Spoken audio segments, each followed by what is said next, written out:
Vlogmas Day 20. Good morning guys and welcome back to my YouTube channel. You guys, ay magluluto tayo ng omelette. Just easy recipe of omelette. So meron ako ditong microwave maker. Ito yung gagamitin ko guys. I have here, meron akong 2 eggs. Here, I have a mug for, bowl.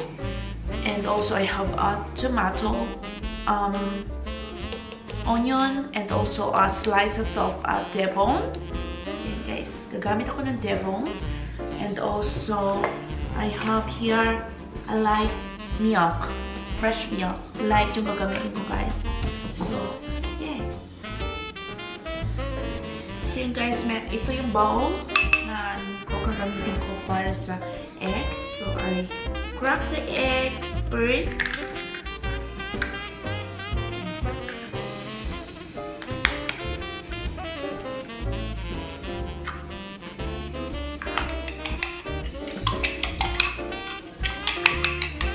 Oh, the tummy is like, I can hear the wind on the tummy. Meron pala ako dito yung pepper and salt. So, yan. Naglalagay ako ng milk. Konti lang guys kasi 2 eggs lang yung aking I think it's enough. Yeah. Eggs and then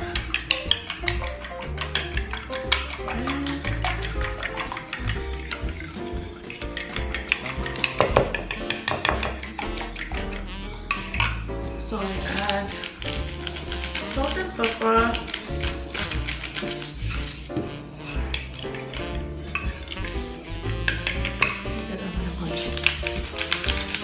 Very easy lang siya guys.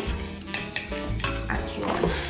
Ito yung gagamitin kong container or microwave maker. So ito yung lalagyan ko. Oh.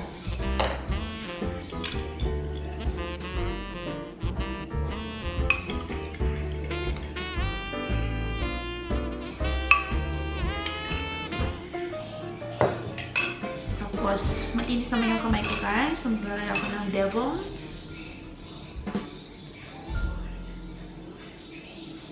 And also onion.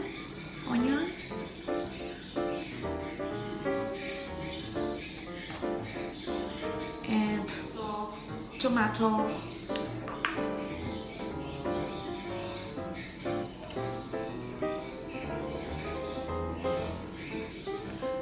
So, here's you guys. So, lalagay ko itong lid.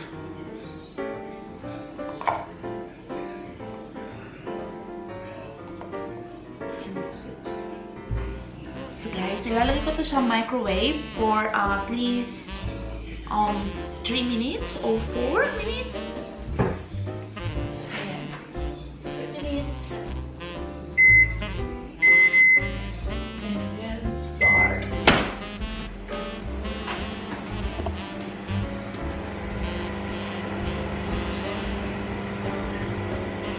Guys, ito na yung aking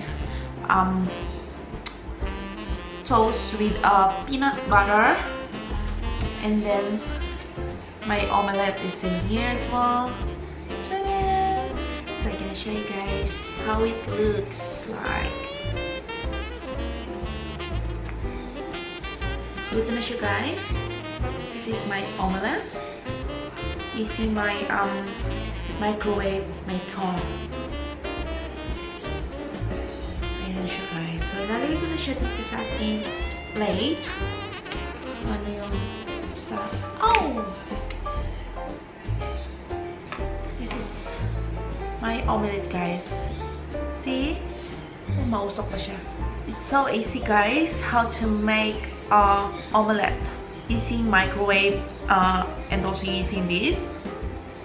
Using a microwave maker to the microwave. That's it guys, and I'm so hungry. Bye bye.